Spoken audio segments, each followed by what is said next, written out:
She thought no one would ever want her, not with that scar, not with that silence in her eyes. But then he looked at her like he truly saw her, and everything changed. Elsie stood by the wagon with her arms pulled tight around her waist, the wind tugging at her dress and making the fabric cling to her thin legs. Her boots were too big, handed down from a cousin who died of fever last winter, and the scuffed leather pinched her heels with every step. She didn't complain. She never did. Complaining had only ever earned her silence or a hard look from her father. He was talking to the Apache man now. Koah. The name sounded like something the wind might carry through canyons, soft but sure. Elsie didn't know much about Apache ways, only what the town gossip said. Dangerous, wild, not to be trusted. But the man standing across from her father didn't seem wild. He didn't speak. He just listened, dark eyes steady beneath the band of his head wrap, arms crossed over a broad chest that didn't rise or fall with worry or anger. She ain't much, her father said, jerking his chin toward her like she was a half-broken mule. But she's strong. Don't cry, don't fuss. Eats little. Good enough to carry water or cook your meat, I reckon. Koah said nothing. He didn't even look at her. He reached into a worn pouch at his side and pulled out a bundle. Herbs wrapped in soft leather and tied with sinew. Then a rifle, older but clean. He handed both over without a single word. Elsie didn't flinch. She didn't run. She didn't ask her father to take her back or scream that she wasn't a thing to be bartered. She only stared at the ground, dust swirling around her toes, and let the shame settle over her like an old, familiar coat. She'd cried once, years ago, when her stepmother burned her drawings and told her beauty wasn't for girls like her. She hadn't cried since. Koah walked over to her. Still no words, no barked orders, no hard hand at her arm.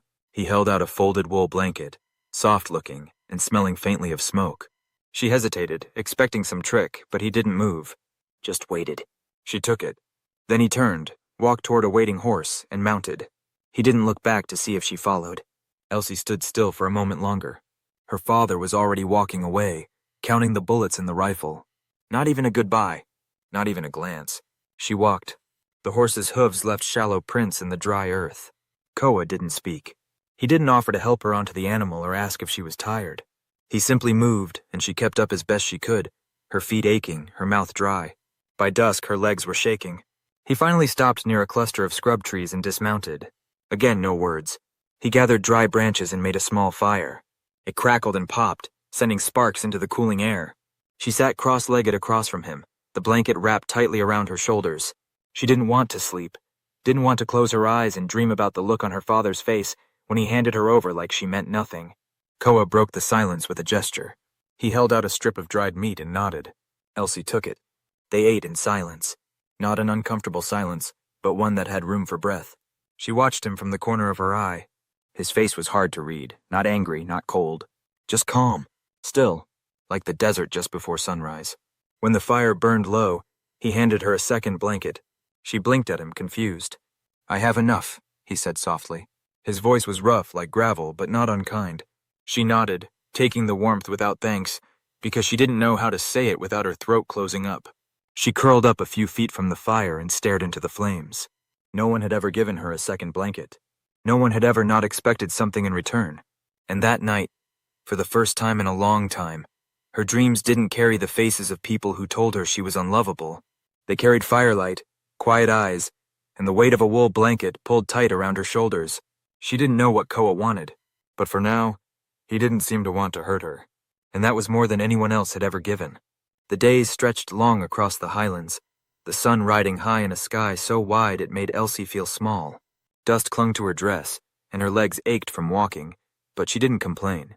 She never had, not when her stepmother made her scrub floors until her knees bled, not when the neighbor boys called her names. Pain was something she carried quietly, like her satchel, tight against her side. Koah rode ahead, always just far enough that she couldn't see his eyes, but close enough that she never felt alone. He didn't speak unless necessary, and even then it was mostly gestures. A pointed finger to a patch of berries she shouldn't eat, a short nod toward a stream where she could fill her canteen, a motion to stop and rest when the sun started to dip behind the rocks. At first, Elsie kept expecting something to change. A slap, a cruel word, a night where he'd decide he wanted more from her than silence. But it never came. He simply let her be. At night when they stopped, Koah would build a fire. Not big, just enough to keep the cold away. He'd gather sticks while she sat awkwardly nearby, unsure if she should help or stay out of the way. He never told her. He never told her anything, really. When the fire was ready, he'd pull out food, dried meat, some root vegetables, a hard biscuit now and then. He always gave her half. Not because he had to, just because that's what he did. They'd eat in silence, the only sound the crackle of the fire and the wind rustling through the trees above.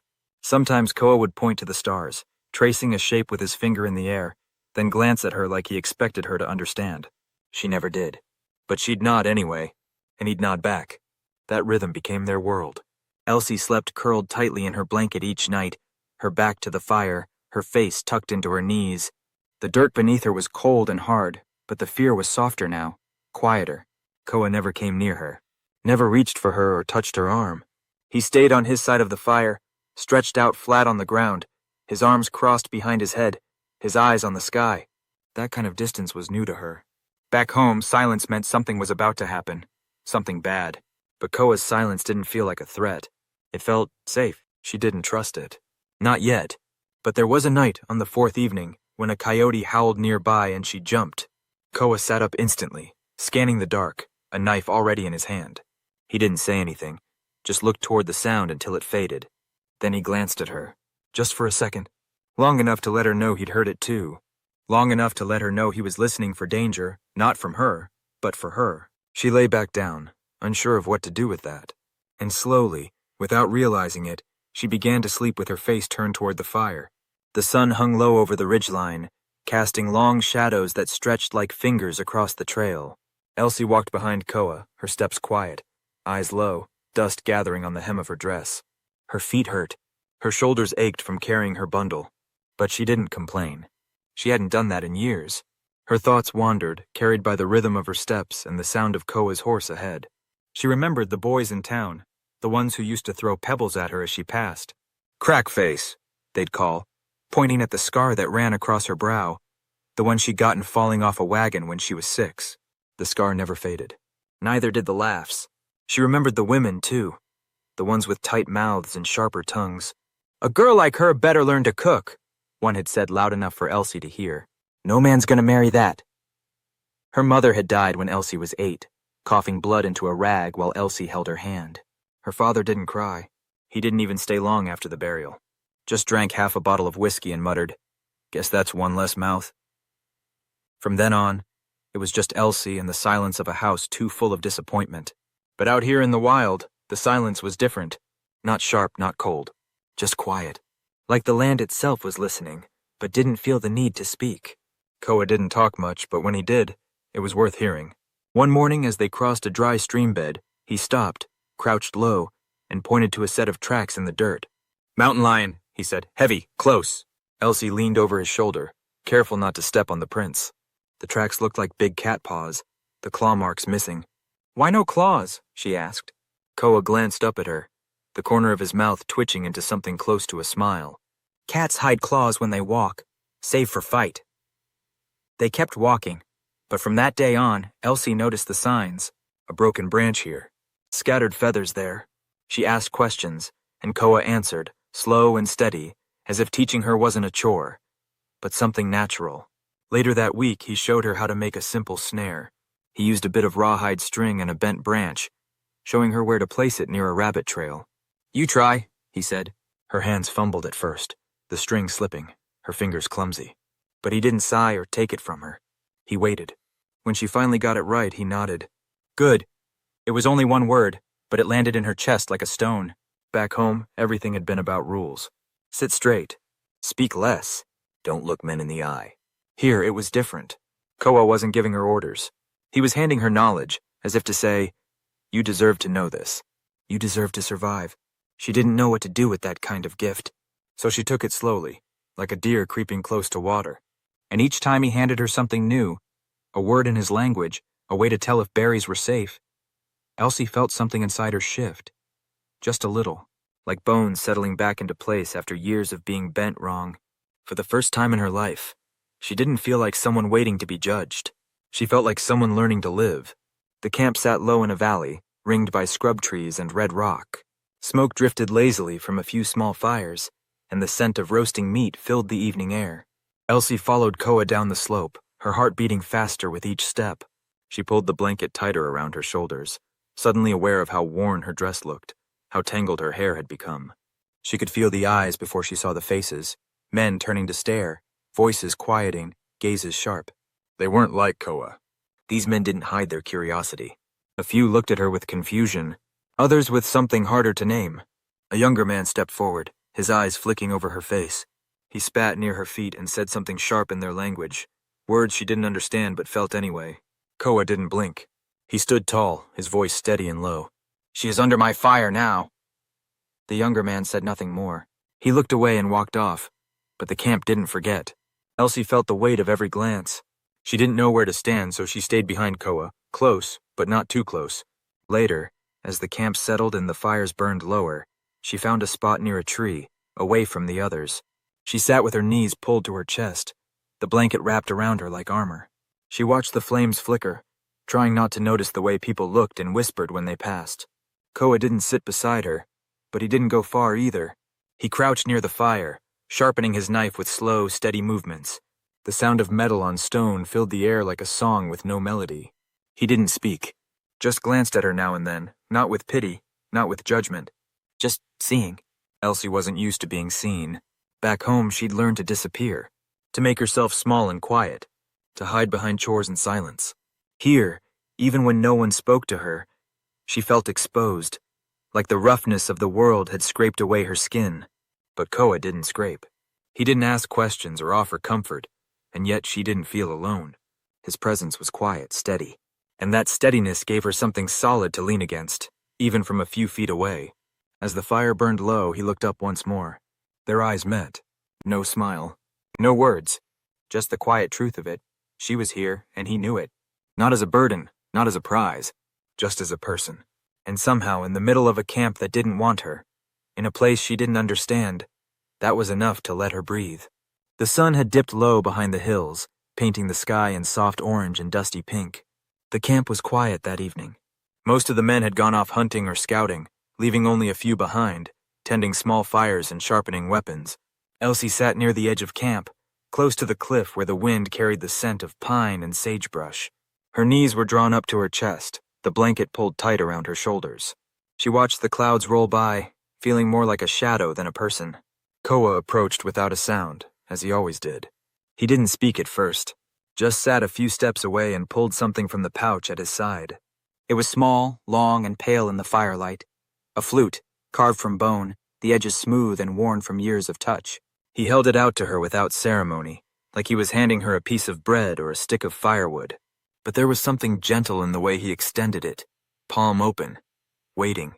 "She gone now," he said softly. "My sister, she played." Elsie stared at it. The bone was etched with simple lines, shaped like wind, or maybe water. It looked like something someone had once loved. She took it carefully, like it might break under her fingers. She turned it over in her hands, unsure what to say. "I don't know how," she whispered. Koah gave a small shrug. "Doesn't matter." She brought it to her lips, her hands trembling a little. She closed her eyes and blew gently through the hollow. At first, nothing came. Then a soft high note drifted out, thin and shaky but real. It floated into the canyon below, carried by the wind, and for a second, everything around her, the fire, the rocks, the watching stars, felt like they'd stopped to listen. Koah closed his eyes, and in his stillness, Elsie felt something shift. He wasn't just remembering his sister. He was letting Elsie touch that memory too. No one had ever shared anything with her like that before. Not her stepmother, not her father, not even the girls she'd tried to befriend back in town. She'd always been the one on the outside, too plain, too quiet, too strange. But here, with that one note still echoing faintly in the canyon, she felt something she hadn't known she was missing. She felt remembered. She lowered the flute, holding it close in both hands. The firelight danced on its surface, and for a moment, she let herself believe that maybe she wasn't just passing through this life unnoticed. Koah didn't say anything else. He stood and walked back toward the main fire, his figure soon swallowed by shadows. But he left the flute with her. That night, Elsie didn't curl up in a tight ball like usual. She lay on her back beneath the stars, the flute pressed against her chest. And for the first time in a long time, she didn't fall asleep afraid. She fell asleep feeling like someone worth remembering. The sky had turned dark with storm-colored clouds, and a strange tension hung in the air, like the land itself was holding its breath. Word had come to Koah's camp before sunrise. A settler family had been found dead near the river bend, their wagon burned, their animals gone. It was the work of outlaws, no doubt, but the blame fell fast and heavy on the Apache. By noon, the camp was already half gone. Men packed quickly, their eyes sharp and hands always near their weapons. Koah didn't say much, he never did, but his jaw was tight, and his movements quicker than usual. Elsie watched from the edge of the camp, unsure what she was supposed to do. Stay? Run? She'd never had anyone to protect her before, so the idea of being under someone's care was still unfamiliar. When Koah returned to her, his face was unreadable. "We go," he said simply, and without waiting for her answer, he turned and led her into the hills. They climbed for hours. The trail grew narrow and steep, the wind colder with every turn. By evening, the sky had dropped its color, and the cliffs around them glowed silver under the moon. Koah found a hidden nook beneath a shelf of stone, barely big enough for two, but dry and out of sight. Elsie was too tired to speak. Her legs ached and her fingers were stiff from cold. She sat against the rock wall, pulling her blanket close, but it wasn't enough. The chill crept in through the seams of her dress, into her bones. She didn't say a word, but she knew she was shaking. Hard. Koah was crouched by the mouth of the shelter, his eyes scanning the valley below. He looked like a shadow, still and quiet. Then, without a word, he stood, came over and knelt beside her. He unwrapped his own blanket, heavier and lined with fur, and placed it gently around her shoulders, tucking it in at her sides like someone might do with a child. She stared at him, unsure what to say. Her throat was too tight. Koah's voice was barely a whisper. "I do not let cold take what is mine to guard." The words settled deep in her chest, warmer than the blanket. He didn't say it like a man claiming something. He said it like someone making a promise, a simple, quiet vow. Elsie didn't move. She just nodded, pressing her cheek into the scratchy fabric, breathing in the faint smell of smoke and pine. She didn't know if it was love, not yet, but it wasn't fear either, and that mattered. Koah sat close that night, not touching her, but near enough that she could hear the steady rhythm of his breath. The world outside felt sharp and dangerous, filled with men who wouldn't bother to ask questions before pointing guns. But here, in this small hollow in the stone, Elsie felt something she'd never known before. Safety. Maybe she didn't understand why Koah stayed near. Maybe she didn't fully believe she deserved it. But wrapped in his blanket, heart still beating fast from the day's climb, she let herself believe one thing. She was worth guarding. The river was low, its muddy banks cracked from the sun. Koah knelt beside it, filling their canteens with the slow-moving water while Elsie crouched nearby, rinsing dirt from her skirt. The past few days had been quiet, almost too quiet. No birdsong, no distant voices, just the steady wind and the hush of trees. She'd noticed Koah checking over his shoulder more often. He didn't say it, but she knew they were being followed. When the horses came crashing through the brush, she barely had time to stand. 5 men in blue uniforms, rifles drawn, faces hard. Cavalry. She froze, heart in her throat, the canteen slipping from her hands. Koah stepped forward, his hands open and low, showing no weapon. He didn't speak. He didn't move fast. But the soldiers didn't wait for answers. One raised his gun, barrel aimed straight at Koah's chest. "No!" Elsie's voice broke from her mouth before she knew what she was doing. She stumbled between them, arms out, legs shaking. "He saved me. He never hurt me." The soldier flinched, not from guilt but surprise. She could see it in his eyes. He hadn't expected her to speak, let alone stand in his way. Behind her, Koah's voice came low and sharp. "We walk away, or we both bleed." The tension hung heavy, like thunder just before the strike. Another soldier muttered something under his breath. The one with the gun hesitated, then cursed, lowering the barrel with a tight grip. "You got 5 minutes," he growled. "After that, we ain't so patient." Koah nodded once, slow and calm, and guided Elsie backward, one hand at her elbow. They didn't speak until the trees swallowed them again. By the time they stopped for the night, the sun was gone. Koah started a small fire, not much more than a flicker. He sat beside her, not close, but near enough that she could feel the warmth of him in the dark. Her palms were scraped from where she'd fallen earlier during their escape. Koah took her hands gently and washed the cuts with water. His touch was careful, quiet, like everything else about him. She watched his face in the firelight, the lines of it sharp and calm. He didn't look angry. He looked steady. "Why didn't you leave me behind?" she asked, voice barely louder than the wind. Koah looked up, eyes catching hers. There was something in them she hadn't seen before. Not pity, not sadness. Something older, deeper. Because no one should be left behind twice, he said. She blinked, the firelight blurring. He wrapped her hands in cloth and let them rest on her lap. No one had ever said something like that to her. Back home, people let go of things they didn't want, and she had always been one of those things. But here, by the river, bruised and sore, her heart aching in ways she couldn't name, Elsie realized she'd been chosen. Not traded, not pitied, not used. Chosen. The valley was tucked between two low ridges, hidden from the trails where soldiers rode and far from the whispers of townsfolk. It was quiet there, just the sound of the wind through the tall grass and the steady rush of the creek that ran through the center. Wildflowers grew along the water's edge, and deer came at dawn to drink. It felt like a place untouched by the noise of the world, a place meant for starting over. Koah built a shelter out of logs and bark, nothing fancy, but strong and dry. Elsie helped where she could, gathering branches, learning how to tie knots, watching the way he shaped the land with calm hands. At night, they shared simple meals: roasted rabbit, boiled roots, berries picked from the hillside. They didn't speak much. They didn't need to. Each morning she woke with the sun warming her face and the smell of pine in the air. And for the first time in her life, no one was yelling. No one was calling her a burden. No one was watching her with disgust. No one called her anything at all. She realized it on the third morning as she carried water from the creek. Her reflection shimmered in the ripples, sunburned cheeks, wind-tangled hair, eyes that looked less afraid than before. She bent down and touched the surface. It was strange how still she felt. Later, as they sat beside the fire, Koah glanced at her and said, "You walk different now." She raised an eyebrow. "Different how?" He shrugged, a slow smile pulling at the corner of his mouth. "You walk like someone who owns her name." She blinked. "What name?"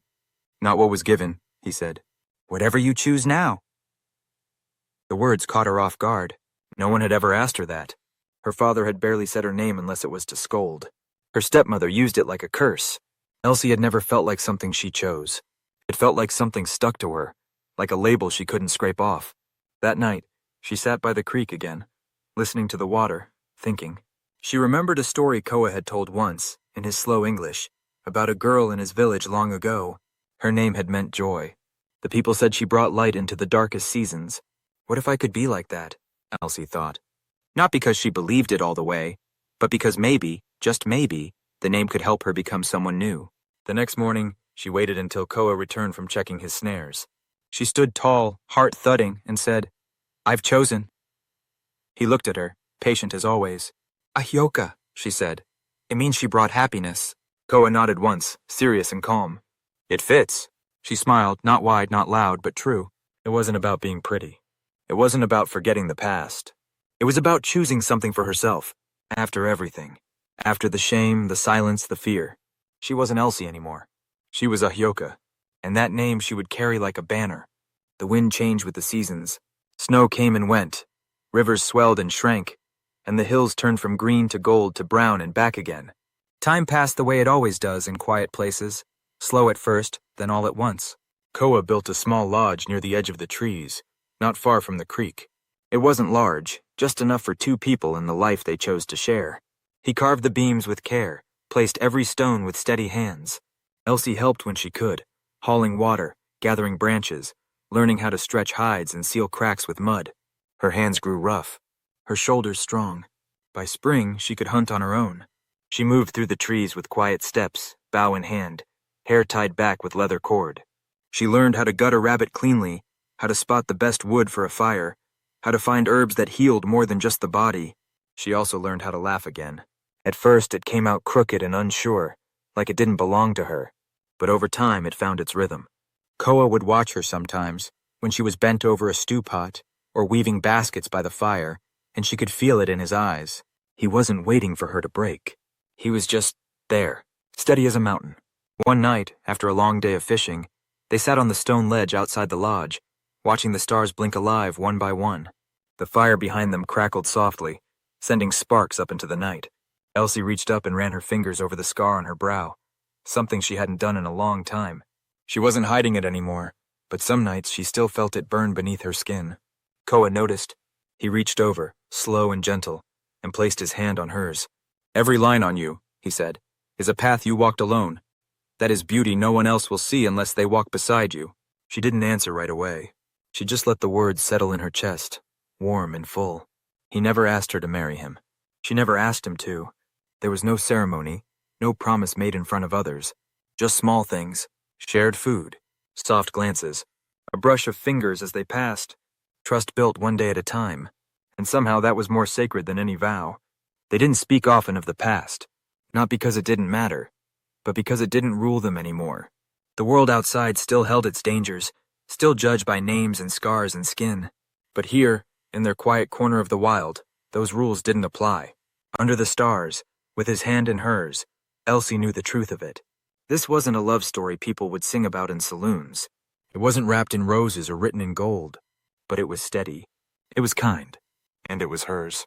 She looked at Koah, his profile calm in the moonlight, and whispered, "Promise me something?" He turned toward her. "Anything. Promise you won't let me forget who I am."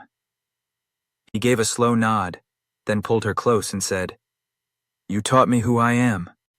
I won't forget either." And that was enough. Not just for that night, for all the nights to come.